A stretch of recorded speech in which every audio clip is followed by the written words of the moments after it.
The show is starting on time. All three of us are here. We did some audio troubleshooting before today's show, and the Chiefs won a blowout regular season game over a good football team. The only thing that I could imagine overshadowing that would be if Jazz was finally back from the Philippines. Boy, Josh, do I have news for you. Jazz is back from the Philippines. We're back. Let's do a show, guys. How's your marriage?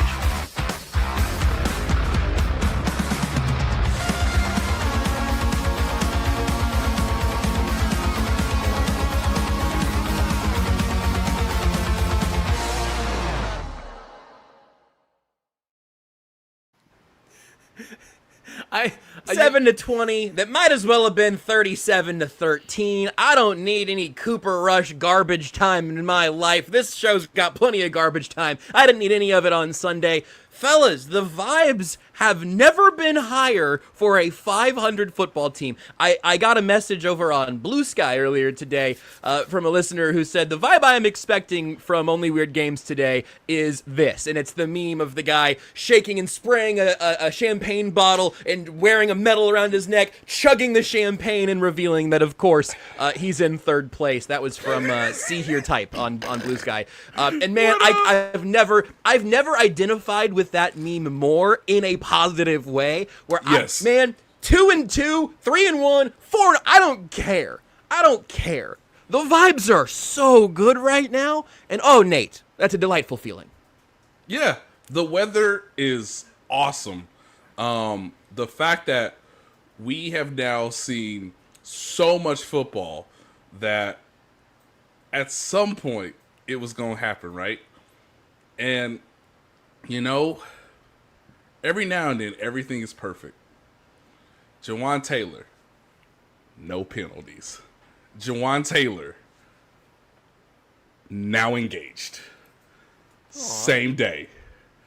You know, did he wait till he got down on one knee to offer the ring, or? Seth, if that wasn't the 400th time I'd heard that joke, I would have laughed. Oh, look, that's like my wheelhouse. Like, if you take away... Wait, hang on. This is important. Josh, this is important for our friendship. If you take away jokes that other people have said many times before, I have nothing to offer. And what I have to offer is already so slim. But it's the way you say it compared to those mate. Other people. Yes, exactly. That make yours really shine through. The beautiful part about him being one of the first people to leave the locker room my spidey senses were like, why is Jawan Taylor leaving? He just had an incredible game. And it's like, oh, his lady looks real nice. And you know what? Yeah. Okay, it all makes sense now. So look, the vibes could not be better.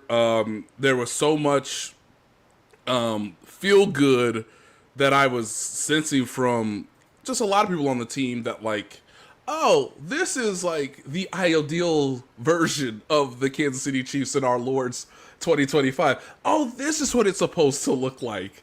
And for the last 2 days, rewatching the game, getting some statistical insights, trying to project ahead, of course, for the rest of the regular season.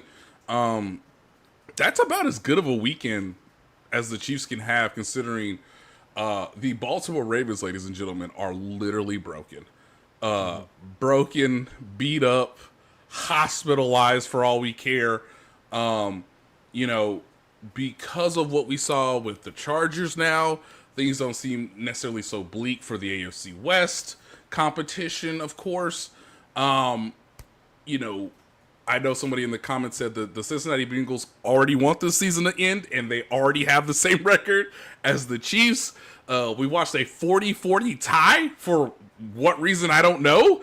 I mean, thanks. That game was the definition of much ado about nothing. We just go home now? Yeah, no, that was awesome. And I actually, you know me, I'm in favor of chaos. So I was just like, because everyone was so upset about a tie, and I get why, honestly. It was so unsatisfying. Of course. But I was like, you know what? Man, just everyone's mad. Let's all be mad together. Yes. Like, this is fun. You know what? There's very few things in today's crazy world that we all can agree on. And so when you get the whole world mad at one thing, you got to ride that wave, dude.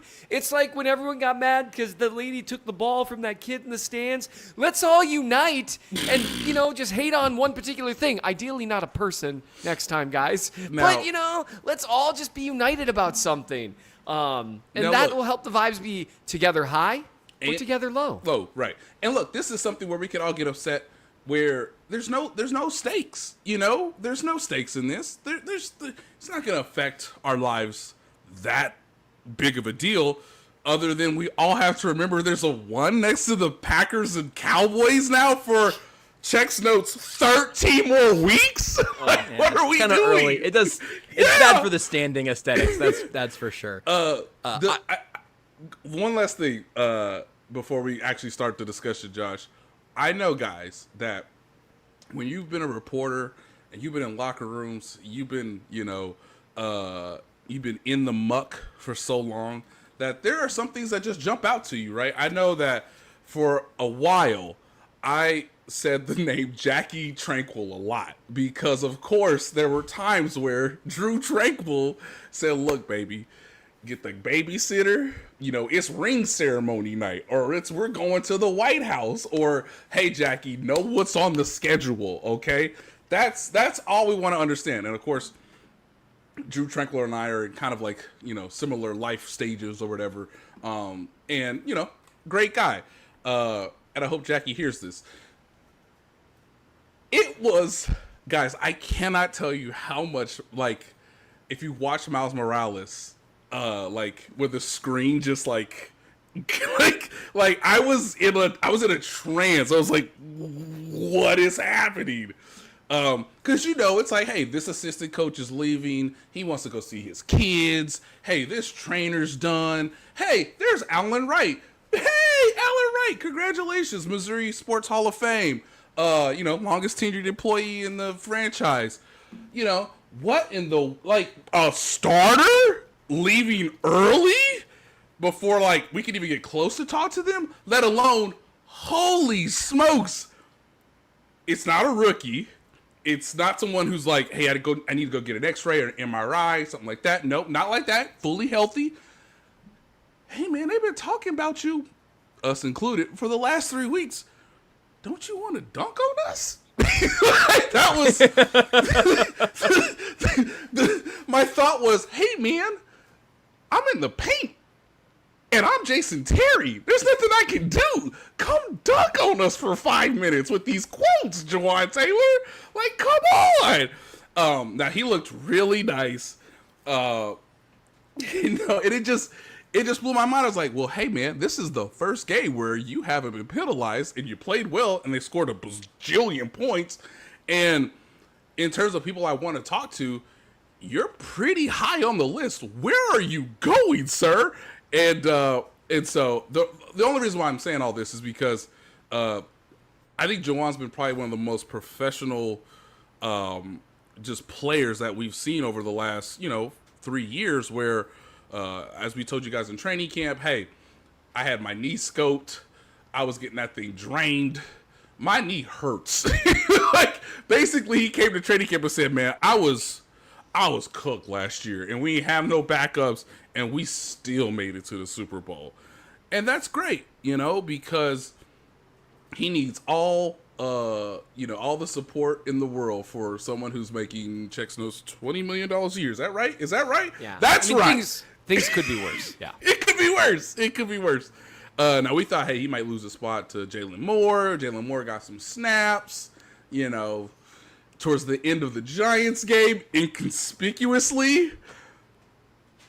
Come on, man. Come dunk on us. Come dunk on us, baby. He said, no, I got to get in another stance, and I better be on time. You know who did give us a few absolute spinning windmill dunks on Sunday afternoon? Yep. Steve freaking Spagnuolo, man. Woo! An unbelievable Spagster class shows up for Baltimore yet what again. a phrase. Lamar Jackson's held under 150 through the air. The entire offense was held under 100 before Justice Hill ripped off the 71-yarder that I'm not going to call out any particular player, but I saw some players on the field who I hadn't seen play defense yet this year, and I went, oh, okay, is what it is. I'm sure Spags will talk about it this week and be like, yeah, I wish you wouldn't have given that one up, and I'm sure he's right, that he wishes that wouldn't have happened. I couldn't possibly care less. That football game ended when Cooper Rush entered it, and at that point, this thing was completely in the bag. We're going to talk about both sides of the ball, how much is real, how much is Ravens. Here's the one thing I'm gonna say off the top here, Seth, so neither of you guys have to, and then I want to know what you thought about how the defense actually played. The Baltimore Ravens at kickoff were favored in this football game. They were the favorite on the road at Arrowhead. Okay? Correct. So the injuries in game certainly matter. The injury report was long, and not long enough for the books to say, you know what, the Chiefs should actually be favored at home here.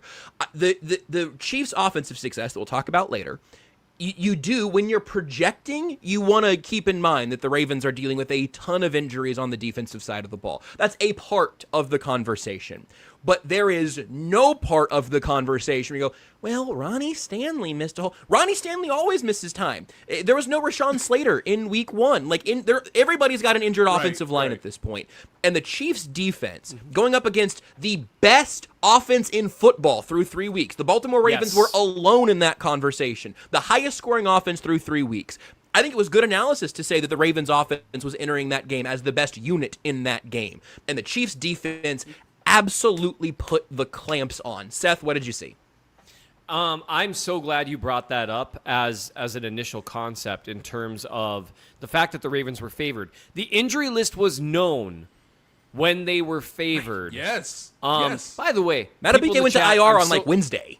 Yeah. Right. This is not, they were known that to be missed, that they were going to miss, and the Ravens were favored, and when they weren't favored by too much, Vegas was putting money on the Ravens. So, I mean, they were universally picked to win this game, with the ESPN graphic or the NFL Network graphic, whichever one it is. Like 7 analysts picked the Ravens. The torture chamber people are putting themselves through post ad hoc is the funniest thing to me, and is a wonderful demonstration of cognitive dissonance, and is a wonderful example of how we as people tend to try to fit new things into narratives we've already formed in our heads. Oh no, the Chiefs have taken a big step back, so if the Ravens lose them, it must be because the Ravens are actually bad, and then they try to turn that into, oh, well, it's not that impressive. Here's the thing. The Ravens in week 1, and yes, Stanley ended up having to miss the game. Big deal. Well, he left the game. Yeah, that's a big deal. He got through maybe a quarter and a half before you could start to tell that it was bothering him. And the long and short of it is, the Chiefs defense, the Ravens had a really impressive first drive. I was like, oh, crap. That looked rough. And then they had a really impressive second drive until they didn't. It looked that way for a reason. And that's where it's not like Stanley left the game and everything fell apart for the Ravens. Everything fell apart, starting with Spags dialing up a gorgeous blitz that left Bolton just not blocked at all and straight up the gut while everyone's maintaining their rush lanes, where Lamar's got nowhere to go but backwards. And he's like, well, I'll throw the ball down the field to Leo Chanel because I listen to Only Weird Games and I heard he turns like a battleship, so I bet he won't, make a one-handed pick.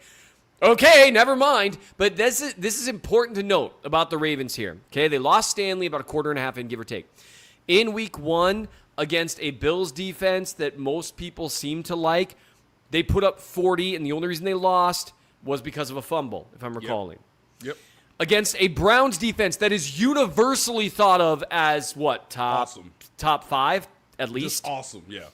41 points against a Lions defense that everyone was talking about. Oh, man, they really put a lot of pressure on Lamar Jackson. They did a great job. 30 points.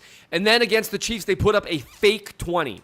They put up 20 points the same way the Chiefs put up 20 points in the Super Bowl, okay? That was not real. That was not a real stat. They put up 13 and barely got that. One of the reasons they only got 3 of that is because Butker missed a field goal, which, hey, by the way, Thank you for giving Harrison Butker another field goal chance or two and multiple extra points. Let's get that guy right. We're going to need him. Holy cow. So, and 56 yards isn't a chip shot, but you lose the benefit of a doubt when you've missed a field goal or an extra point in every game. Be all that as it may. I'm so glad you brought that up first. Here's the deal. Spags, it's safe to say at this point, and Lamar can always turn this around in the playoffs if they make it, and the Chiefs make it. Spags has owned Lamar Jackson and the Baltimore Ravens in a way that has been repeatable. Ding. I think Jackson's had one really good game against the Chiefs.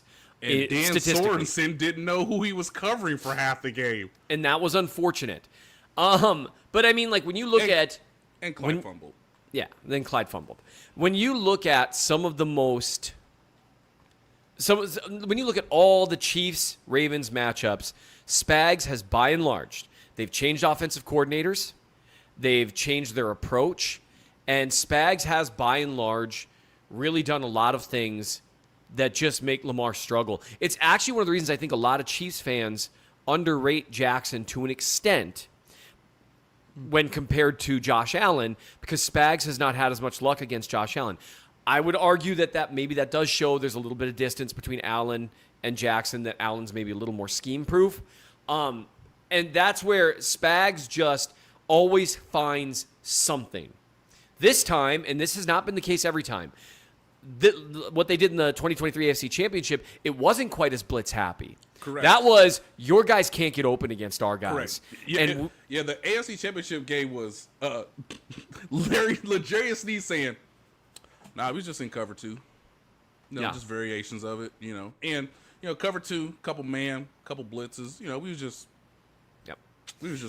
We told him to cover just before the play.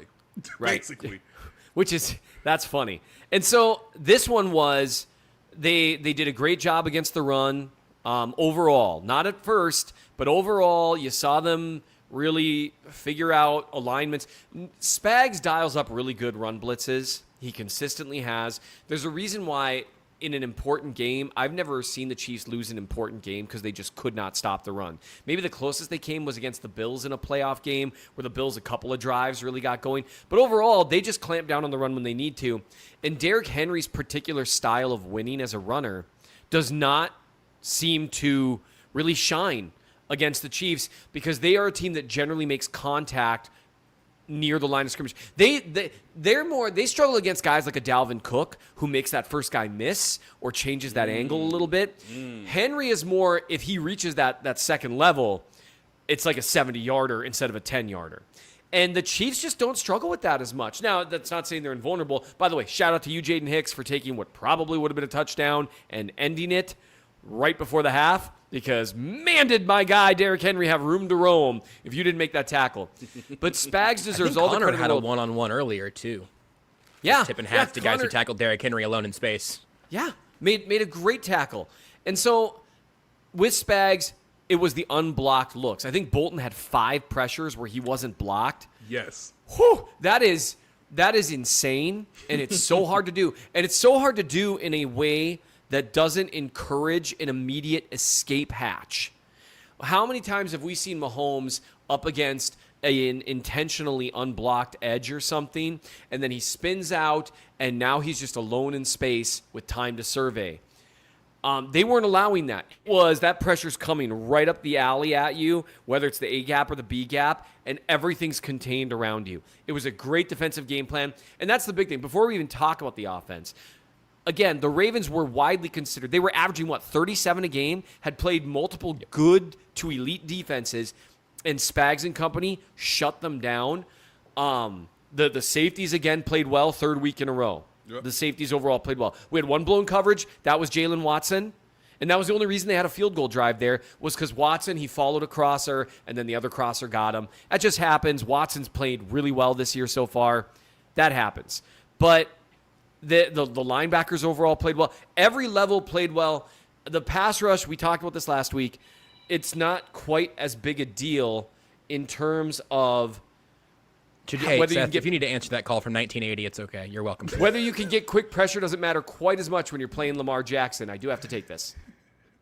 So That's perfect, because I need to take this break. We're going to go ahead and do this in perfect timing. But first, ring, ring, ring, I'm calling all Chiefs fans. You could be on the field at the 50 inside GEHA Field for the official coin toss at a Chiefs home game this season. Visit Chiefs.com/GEHA now. Enter to win a chance to be on the field for a once-in-a-lifetime view of the pregame coin toss. Plus, you can score other exclusive prizes. Enter for a chance to win at Chiefs.com/GEHA. GEHA is the proud partner of the Kansas City Chiefs. We'll take a timeout, come back, and we'll see who Seth's talking to. No, kid, no, we won't. We're not going to ask him that. What's up, guys? I'm BJ Kissel, founder and CEO of KC Sports Network, and I'm here to talk to Kansas City businesses. If you rely on technology, you need an IT support team that's not just another vendor, but a true IT partner. That's why I want to introduce you to my friend and neighbor, KJ Miller. He is a VCIO at ThrottleNet, the Midwest's highest rated and most reviewed IT support company. They've been in business for more than 25 years, helping companies stay secure, productive, and ahead of the curve. They aren't just IT support, but they provide data security, IT strategy, and cloud software services. They do it all, and their reviews show they do it better than anyone else. So if you want to hear about how ThrottleNet can help your local business, join the conversation with myself, KJ Miller from ThrottleNet, and our resident genius from KC Sports Network when it comes to IT, at least as he's affectionately known by us, Mr. Craig Stout. Click the link in the description to hear how ThrottleNet can help you. Chiefs Kingdom, I have got a question for you. What is your favorite touchdown? Well, for me, I can confidently say that my favorite touchdown, it's the next one, because with DraftKings Sportsbook, an official sports betting partner of the NFL, every touchdown could bring you closer to cashing in. From the first touchdown score to anytime touchdown props or the thrill of live in-game betting, every snap is loaded with opportunity. From spreads to money lines, same-game parlays, regular parlays, you want it, DraftKings has got it. Here's the best part. Bet just $5, and if your bet wins, you'll get $200 in bonus bets instantly. I use DraftKings Sportsbook, and you should too. Your team hitting pay dirt pays out to you. Download the DraftKings Sportsbook app now and use code KCSN. That's code KCSN to turn $5 into $200 in bonus bets if your bet wins. In partnership with DraftKings, the crown is yours. Gambling problem? Call 1-800-GAMBLER. In New York, call 877-8-HOPE-NY or text HOPE-NY 467-369. In Connecticut, help is available for problem gambling. Call 888-789-7777 or visit ccpg.org. Please play responsibly. On behalf of Boot Hill Casino and Resort in Kansas, fees may apply in Illinois. 21 plus age and eligibility varies by jurisdiction. Void in Ontario. Bet must win to receive reward. Minimum minus 500 odds required. Bonus bets expire 7 days after issuance. For additional terms and responsible gaming resources, see dkng.co/audio.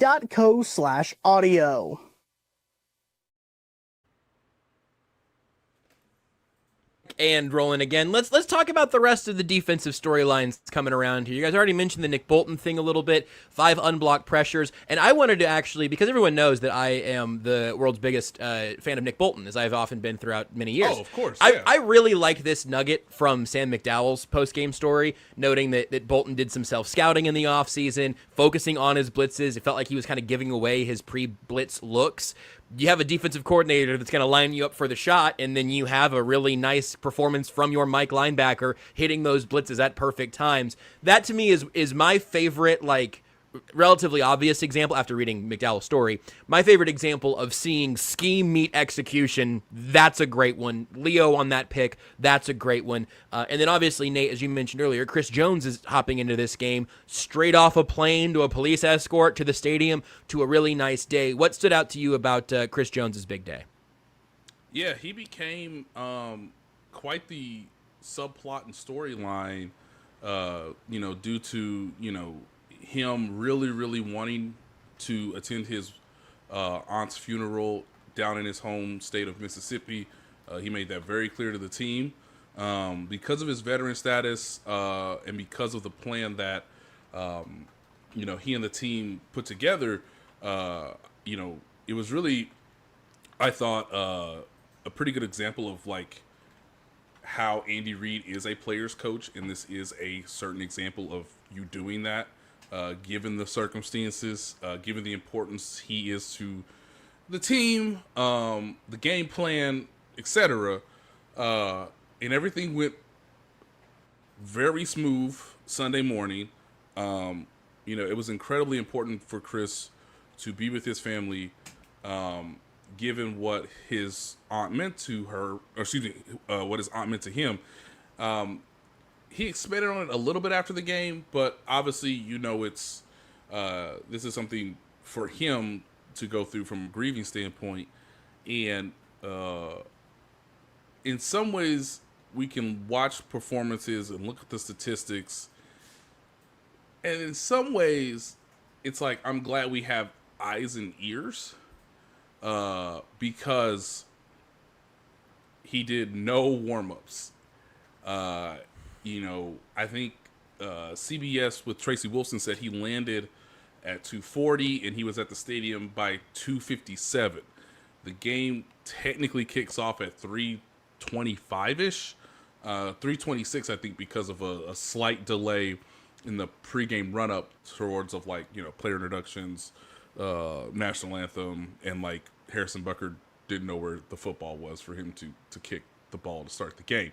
So there was a little bit of an equipment issue. So he puts on his uniform. As I went through it in my own mind before the game, it's like, how many fluids is he drinking? How many guys are literally trying to stretch him out?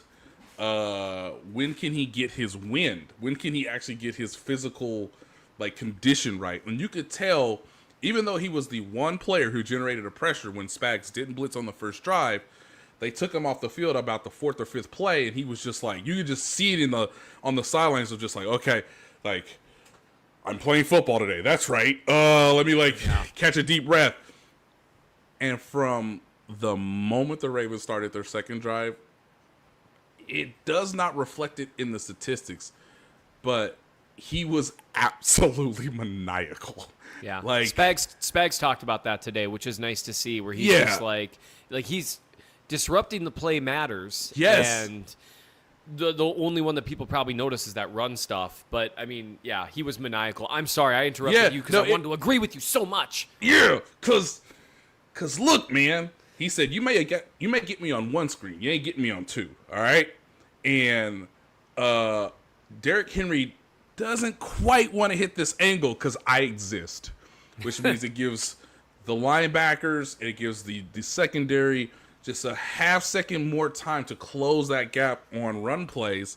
And as much as we like to say that Spags has Lamar Jackson spinning, I'm pretty confident Lamar knows where Chris Jones is on important downs, because that guy, I mean, the reason he fumbles is because Chris flashes in his direction, and you can see it like any human being, let alone one of the best football players on earth, saying, okay, he's winning, he's flashing, get the hell out of Dodge. Oh my God, why is my own teammate in front of me? And there goes the ball, and there goes the turnover. And I think when you have a really loud crowd, because I think Sunday's crowd was louder than it was against the Eagles. When you have a very loud crowd, a coordinator who is doing stuff that makes you, I don't know, delay a game. Ooh, Where's Derrick Henry? It's 4th and 1. Why am I in shotgun? I don't know what time it is.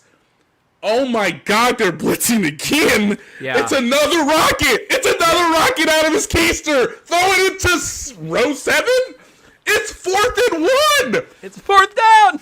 But part of that is because he saw Chris for 2 series. It was like, oh yeah, that's right. He's really good. And I cannot tell what the coverage is. I think there was moments where Lamar knew it was a blitz, but he could not tell what coverage the Chiefs were in because, and I'm sure you saw this in the post all 22, Seth, the safeties were constantly moving, constantly pre-snap. And so it's like his mind was like, well, I have to worry about Spags. I have to worry about my own play and my own offensive lineman. He's blitzing, but I don't know. Is it zero? Is it cover one kind of? Are they doing a quarters or an invert or something? I don't understand. Oh my God, where's Derrick Henry? He's on the sidelines. Yeah, I can honestly say I have in multiple games watched Lamar do the best he could under really tough circumstances and struggle. This was the first time I would say, like, I know at the end of the AFC Championship he was clearly frustrated because of the interception he'd thrown, but he was still game. I'm sure his hamstring's injured. But I got to tell you. The report that he could miss 2 or 3 weeks. And if they lose to the Houston Texans next week, their season isn't over, but it hasn't started yet. Yeah. So he was obviously genuinely hurting. But even before the hamstring, because we've seen the guy play through enough to think, he's just being soft. Right. I will say he did look, broken's the wrong word because that would imply that you're not going to get right. He looked, using a little out of the silent planet language for you C.S. Lewis fans. He looked bent. He maybe wasn't broken, but the man was bent. Like Spags had presented him with a game plan that was a little different than what the Chiefs have done against him previously. And you could tell he was shook. I mean, Romo talked about on the broadcast that intentional grounding was just an awful play. Just awful. Because honestly, he had the angle to throw it away farther up the field, and you could tell he's just rattled. And sometimes Spags is just tough to deal with, man. Like, we've seen those before. Usually it's against, like, the Dolphins and Mike McDaniel or something. But, like, Spags is a lot like Andy in some senses in that you can tell certain games. And this time it wasn't apparent on the first drive, but it started to become real apparent as the game moved along. Some games, he's just a step ahead or two. And, like, again, the easiest example for Andy is the AFC Championship against Buffalo this last year. There's just some games where you're like, man, they have a plan that you weren't ready for, and they know how you're going to compensate for that plan, and they've got a plan for that too. And it just is constant throughout the game. So that was... and by the way, I don't have my left tackle. And all of a sudden, DeAndre Hopkins cannot get open against Noel Williams. And I guess I have Zay Flowers, but, like, for whatever reason, and this is a coaching issue, not a player issue, even on 4th and 1, why are you guys running so many long routes when you know they're blitzing? Where is the hot route? Where is the in-breaking route? Help your quarterback! Absolutely. And one of the things that Spags does so well on some of these blitzes, whether he's calling, and it's usually some man variant, but he disguises it well. And what you'll see happen is even on plays where Lamar checked down immediately or he threw hot, really, the guy's tackled immediately. And that's the call. You figure out, okay, what's going to be hot here? Because we're going to come, he's going to throw hot, and we got to make sure that you are immediately able to tackle him because now it's a 2-yard gain as opposed to sometimes when you throw hot, there's gaps there and that kind of stuff. So, I mean, Spags is so good at taking away the hot route, and that's where it's that's where you take that another level as a defensive coordinator. Designing good blitzes is great. Designing great blitzes is even better. Designing great blitzes that have protection against the hot, and sometimes they get got. LaFleur's done it too. Right. But that is like just that next level stuff. He just understands pass protection rules so well. And that's similar to how Andy understands coverage rules. And that's why in games where Andy has got guys, I mean, he's just got them. So that was so much fun to watch. And again, that was against the offense that everyone was saying going in was the best in the NFL by a wide margin. And maybe not too wide because the Bills have looked great. But, I mean, that was a dominant defensive performance against a really incredible team. And that's the third week in a row the defense has looked absolutely terrific. And to just add to the vibes thing, the way the Giants, Eagles, and Chargers have all played overall really make you think like, oh, okay, so their schedule just has been hard too. That win over the Giants, and now Jackson Dart's a very different thing than Russ Wilson, but the way the Giants defense looked against the Chargers makes you think, wow, you know, the Chiefs offense in that second half looked a lot better than how the Chargers offense looked like that whole game for the most part. other than a couple of incredible throws by Herbert. It's just interesting. So, that's the defensive performance. How that's not being talked about more is kind of beyond me. I do still worry about the man pass rush. Maybe Trey Hendrickson will demand a trade again or something. Look, the Bengals should send him somewhere because he's not helping any. They got a really nice little patch of Flex Seal in there sinking ship, and they got to go ahead and try to sell that off for an asset so they can start rebuilding. Wow. But we, bless us, we spent a solid half an hour first on the Chiefs' defense in this game, as was the right thing to do. But I am pretty excited to talk about the Chiefs' offense. Let's take our second break, get it out of the way. We're going to come back, talk about how the Chiefs' offense looked so much better with the return of Xavier Worthy. My name is Terrell Jolly. A lot of people call me TJ, founder and CEO of Integrity Capital Management. So Integrity Capital Management originally started out as a property management firm, but we slowly transitioned to what is described as an incremental development firm that's focused on situational housing. I know most people say affordable, but we believe in creating housing for people that are actually in need and built to the end user. I believe everyone needs a home because when you have home, you have hope. The reality is that when you're building a business, one thing you don't think about is like what a true banking relationship means. And, I had the honor and privilege of meeting Debbie early on in my career when I was just trying to get going. And as a small business, it's really challenging at times because people don't understand the concept or not believe the longevity because you're just getting started. But Debbie was willing to take a chance on me, be patient with me. I almost look at it like a grassroots initiative. She's seen and believe what I'm about. Anybody that's really true about their business and want to get some things done, I would definitely trust hands down Emprise because Deb's team, along with Aaron and Jackie and all the amazing people that work behind the scenes, even from the treasury side, I would say, hey, give them an opportunity, because you won't be disappointed and you will actually be in hands that actually somebody care and that will see you from start to finish.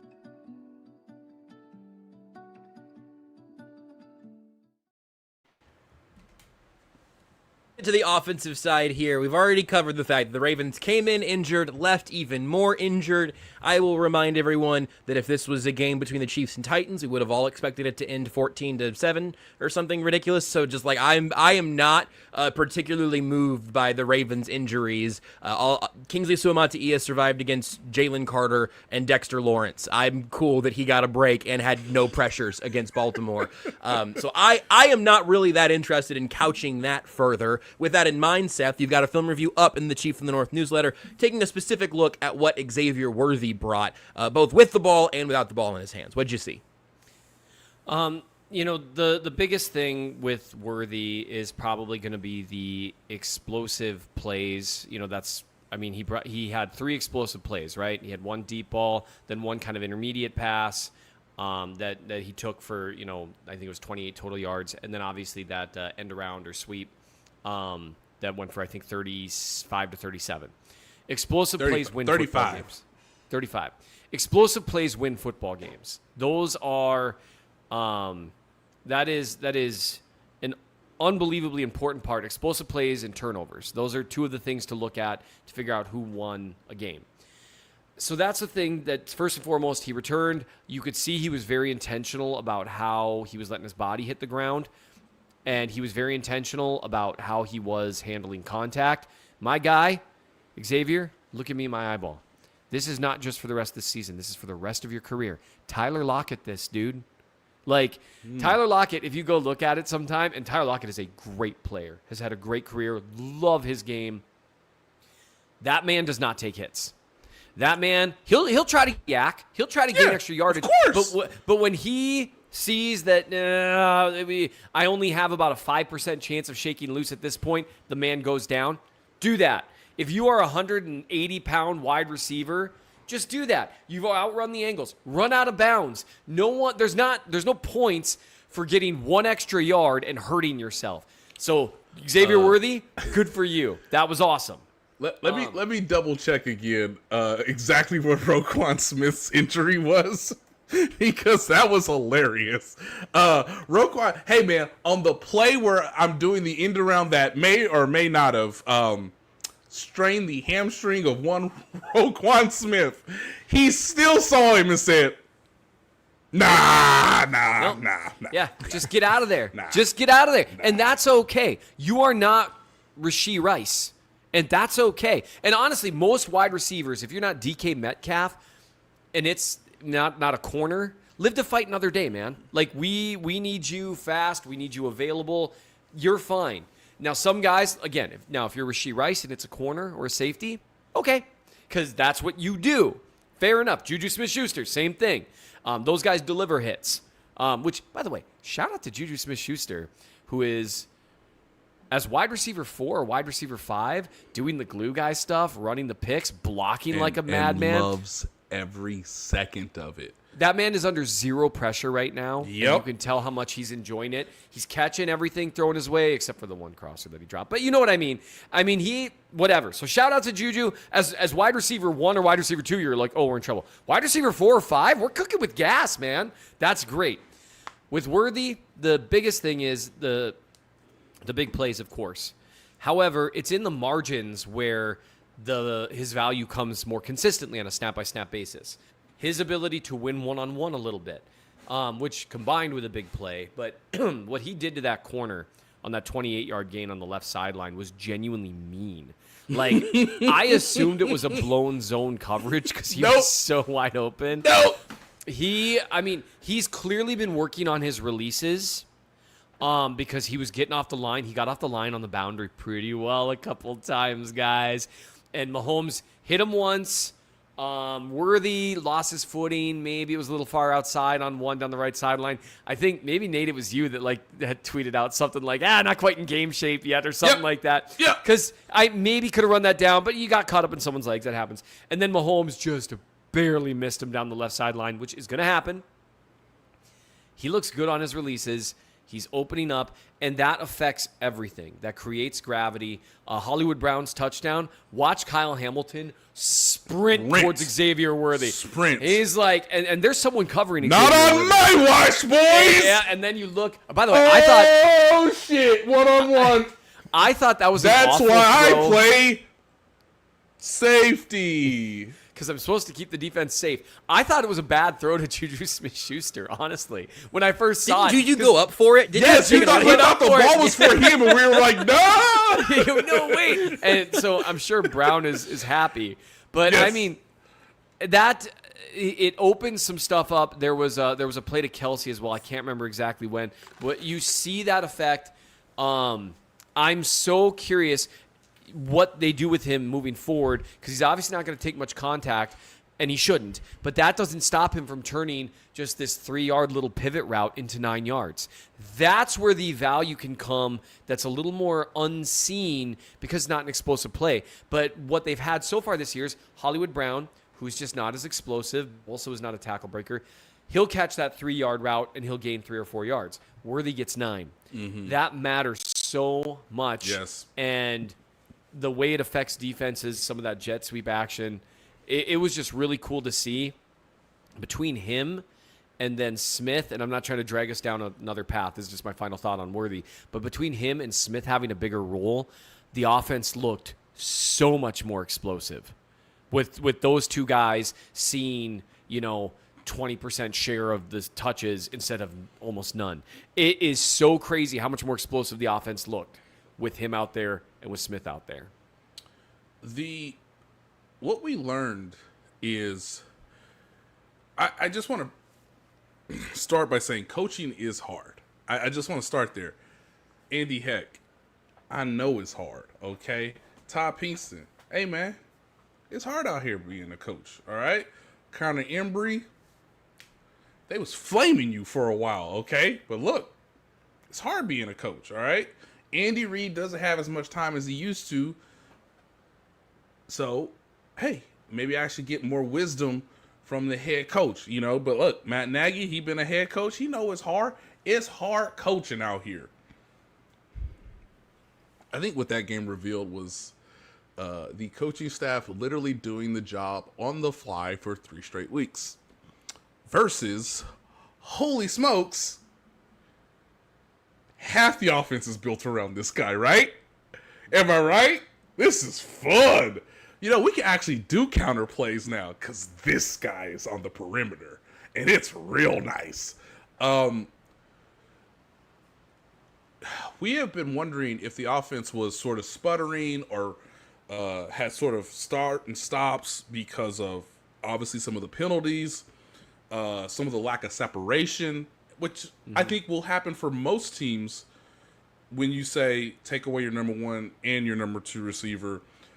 Try to bring this guy that's new along, but you got to do it in like hyper speed because we have no other deep threats. Hey, Tyquan Thornton, run all his routes now. Like, that's basically what you said in like the middle of the first quarter against the Chargers in another country. The coaching staff had to have been like, and look, I know I hear a lot of things. It's like, hey, whether you want to lie to me is fine. I don't want to just, we'll see. I get it. It's hard.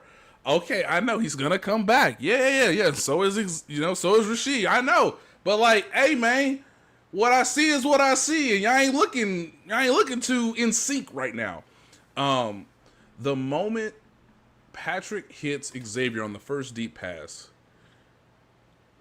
I think the entire team was like, oh yeah, that's right. Oh, that's right. A chunk play where our quarterback hits the receiver in stride, and before the ball snap, we know he faster than you. So like, we can plan around this. There's a moment, and this doesn't involve Xavier Worthy, but just guys, go watch. Okay, don't worry, guys. I've identified it. He's coming.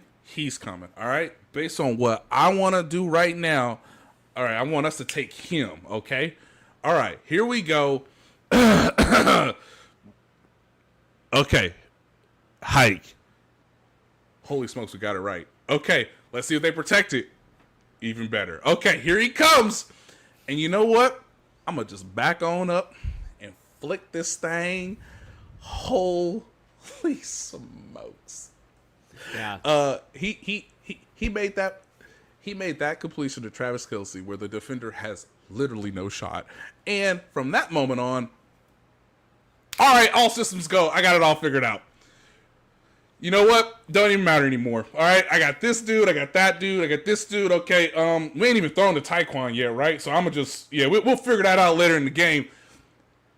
It's like this is what they've been practicing. Not that garbage that you saw in the second quarter against the New York Giants.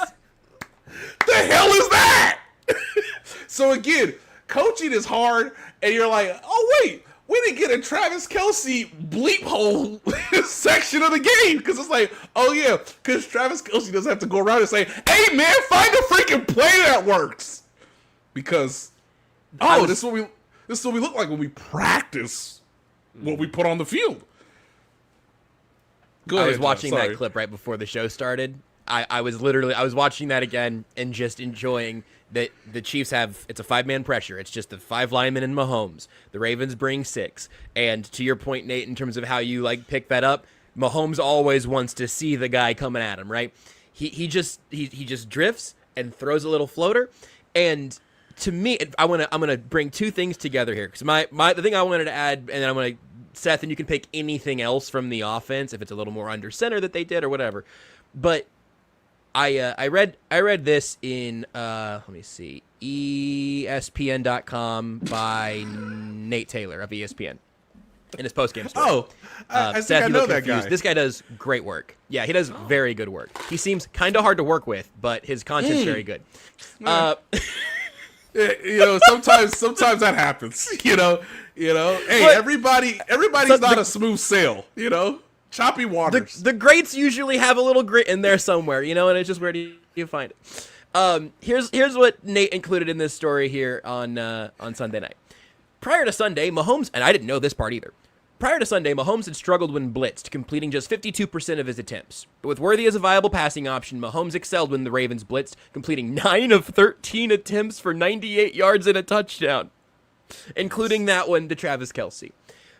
the thing from this game, and I think it does the sport of football a disservice when we make it quarterback versus quarterback, but Right. I want to juxtapose the two most obvious things from this game with the respective quarterbacks. The quarterbacks and the defenses they were playing. This is both a credit to Mahomes and a credit to the Chiefs defense, and a ding on Lamar and a ding on the Ravens defense.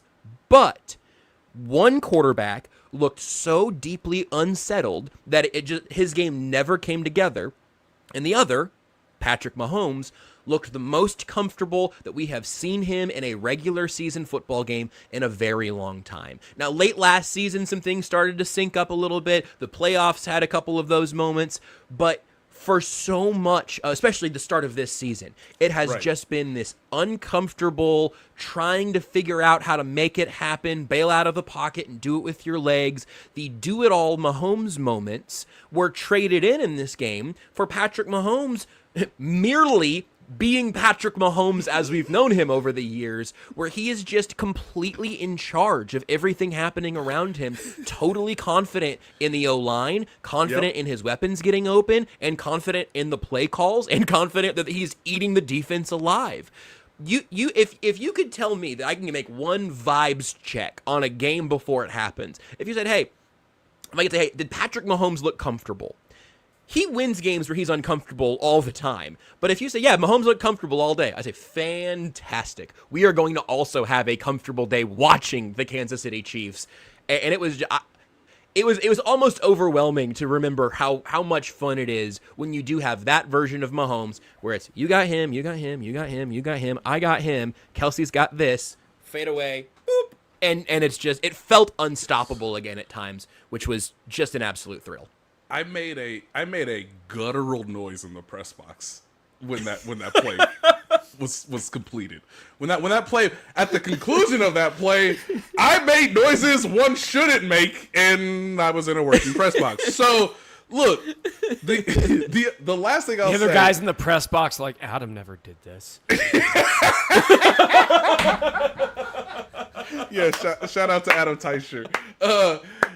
Now, as we reset the season, guys, I'm sure the Jacksonville Jaguars are going to do some interesting things on Monday. Good defense. Good defense. Creates a lot of turnovers. Seth, perhaps the most hilarious, objective, like, if I could enter his mind and I could tell you what was going through his mind, I think I have a good indication. So I believe it's another third down. I don't know if it's on the same drive or not. He kind of gets bailed to his right. There's a little bit of pressure. It's not perfect. But it was the first time where I was like, they've practiced that. That's what they've been practicing. I've actually seen those practice reps where, see, the way man, a couple years ago, you wasn't here though, a couple years ago, we had this guy named Jarrett McKinnon, and he would be like, hey, I'm a block, but then I'm not. And he would just turn, pivot. He'd always be available. He'd catch everything. Then, you make the first guy miss. So, like, and Kareem's like, I can do half of that. So here's what we gonna do. Every time I go right, I'm gonna pull your defender. I want you to go with me, and then I want you to slide up out there. Give me your eyes. I'm gonna give me your eyes. We gonna make this thing happen, And for, I think, a third of a second, if you go back and you rewatch that incredibly frustrating 3rd and 6 for a defense that is already hurt, broken, and dispirited, ain't no bleeping way he did that to us. And Kareem Hunt got how many yards on a broken play? That's practiced. For a third of a second, guys, he's really thinking, I can throw this ball behind my back. That's how comfortable he was, to Josh's point. He was so comfortable. He was rolling to his right. He knew Kareem was going to break direction, give himself a new throwing lane. And I kid you not, if you ask me, and I'm telling you right now, if he could tell us the truth, I'm 95% certain that he's like, I could throw it behind my back, but let's not do that. You know what? Here you go. 12 yards. Keep it moving. I am thoroughly convinced that we will, before Patrick Mahomes retires, see that in a regular season game, maybe even a playoff game. But I think the only way he knows this, the only way he can justify it, is if that's the way to get the ball off. Right. Like it's going to need to be there's a defender closing in front of him. It's the left-handed pass thing. Like, Then he's going to exactly. claim, oh, well, I saw Von Miller there about to grab my... And Von Miller to this day is like, the dude didn't need to throw it left-handed. No, at all. Like, he didn't need to do that. And I've grown to appreciate Von Miller more, like with some of the stuff he's had to say about Kelsey and some of the stuff he's had to say about Mahomes. But like that, I think we'll see it. With the offense as a whole, it'll be good to see them against the Jags, who have been playing well. They've got a good defense. They've got a really good pass rush, in particular on the edges.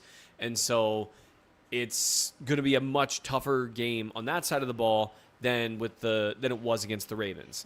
That said, it's a good litmus test because the Giants have a defense that flies around pretty well. We just saw what they did with the Chargers.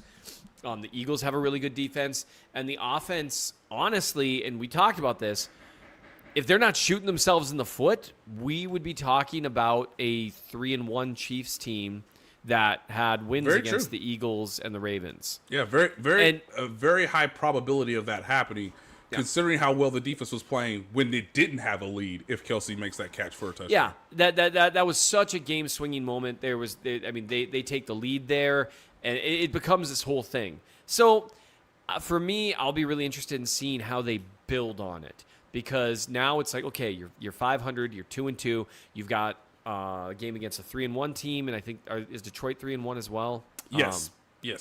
They are they're a really, really good team, and then you get Rashee Rice back, and so you've got a chance here to be 500 or above when Rashee Rice returns after an abysmal start, and this is it's just such an opportunity for them on the offensive side of the ball to show that it's not a fluke. It wasn't just because that's really where it's at right now. Yep. The entire discourse is, well, the Ravens were so injured.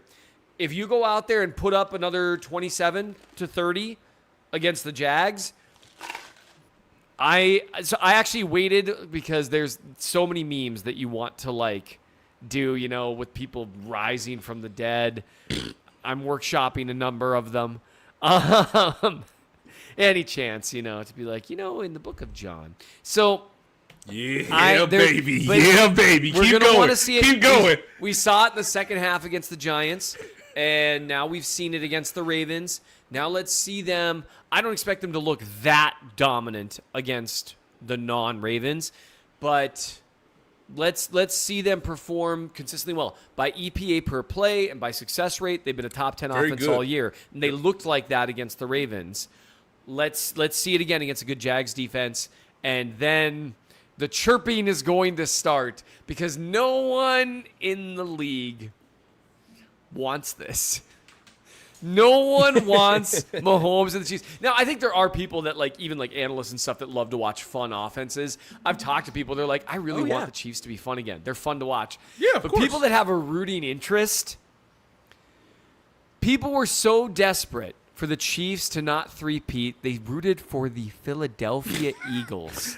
And eagerly too. Look, eagerly. great team, but a fan base that's despised and proud of it. So I'm not talking trash to Eagles fans here because they're proud of it. Good on you. Know who you are. These are words Fair of enough. affirmation for them, actually. Yeah. That's you don't like us. We don't care. Fair enough. I got you. That's how badly the people wanted this. Because so now when everyone's arguing why aren't you talking about Jalen Hurts is the best in the end?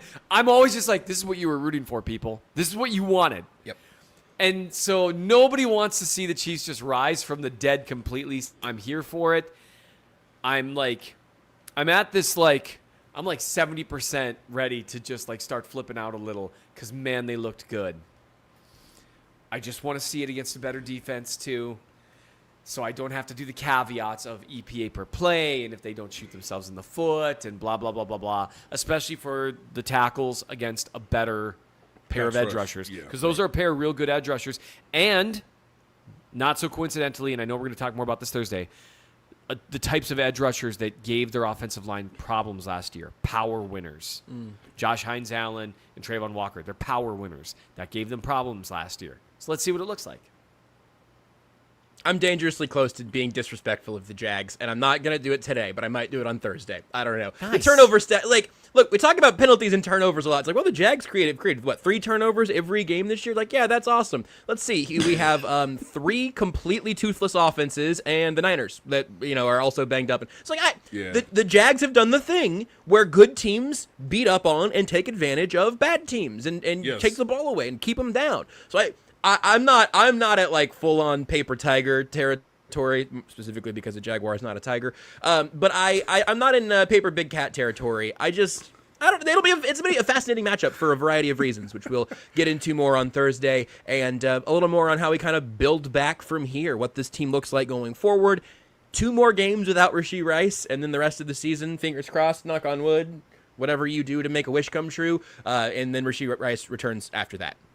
Tucker just said the Jags haven't played an offense that's a top 20 team in scoring. I mean, partially it's because they've played a really good Jags defense, kept them down. Did you know? The Panthers, Bengals, Titans, and Niners. Hey, man, did you know? Defense wins championships. So look, I mean, yeah, that's what I've heard. Look, all right, guys, this is gonna be, everybody get to not everybody get to know the name, but I did look it up.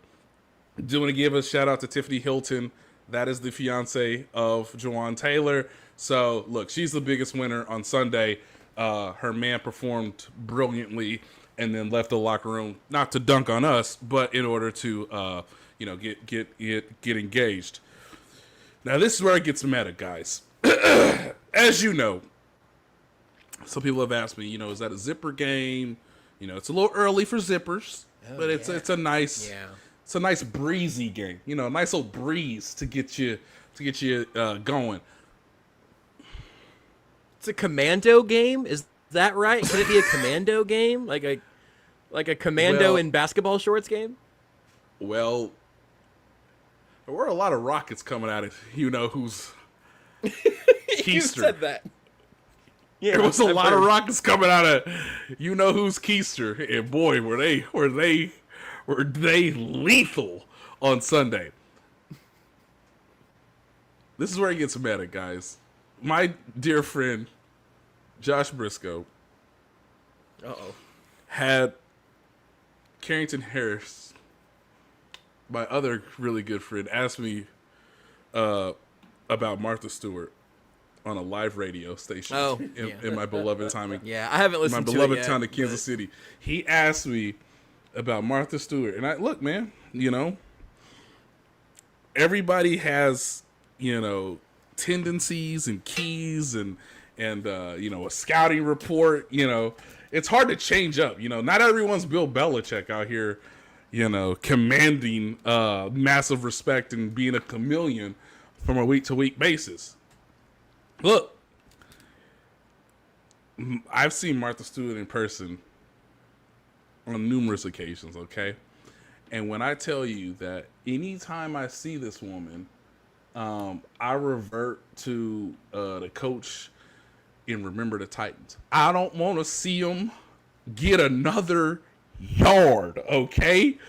You blitz every play, okay? And